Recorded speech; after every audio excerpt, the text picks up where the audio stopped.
Hello mga mamshi! Welcome to my channel. Itong video na to, isi-share ko po sa inyo kung magkano po yung nagastos namin sa binyag ng anak namin po.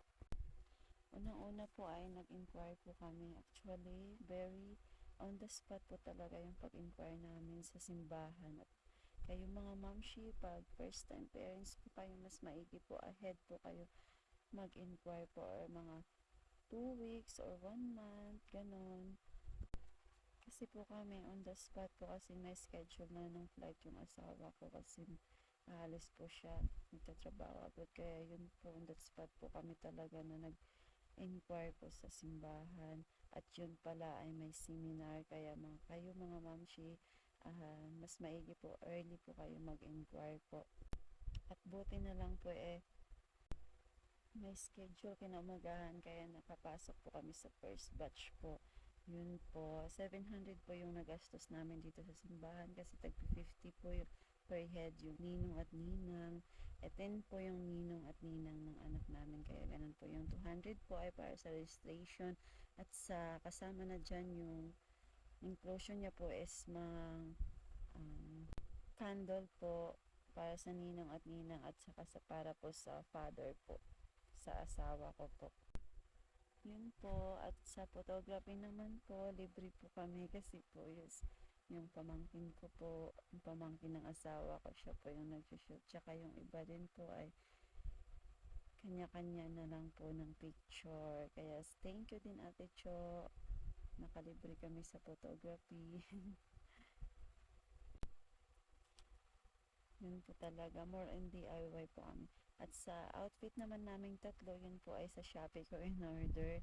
Bale, 700 pesos po yan lahat. At mas early ko po yan ginawa. Early ako nag-order online. At yung cake naman po, kasama na yung cupcake is 1-1 po. Pero actually po, sponsor po yan ng kapatid ko. Kaya naka-less kami. Pero pinasok ko pa rin yan sa budget po. Para at least ma-idea kayo kung magkano po talaga yung nagastos namin sa binyag kasama yung lahat-lahat.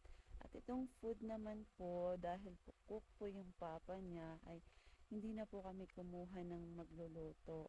At saka yung mga tita niya, at saka ninong-ninang, nagtulong-tulong din po sa pagluluto. Yun po, bali, more or less po ay nasa 7,000 po yung food namin. At itong decoration is 250 po. DIY lang din po at libre po yung nag-decorate. Thank you mga ating. At yan po yung mga handa ng anak ko po. More or less po 50 person po yung bisita namin. And may take out po yung iba kasi ang dami naman po, sobra po talaga. Yung venue libre din po kasi pinsan po ng asawa ko yung may-ari. Kaya libre din po, wala na kaming bayad dyan.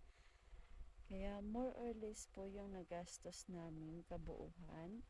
From church to outfit to food, ay to decoration, ganun po. More or less po 10,000 po mga mamshi.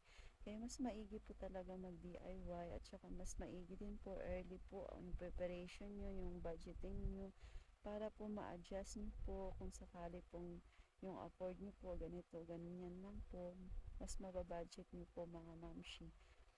At yan lang po. Sana po makatulong itong vlog ko po sa inyo. At God bless po. Please subscribe to my channel po for more videos. Thank you. Next time po, gagandahan ko na po mag-voice over. First time po talaga. Anyway, thank you and God bless you all po. Please subscribe po. Thank you.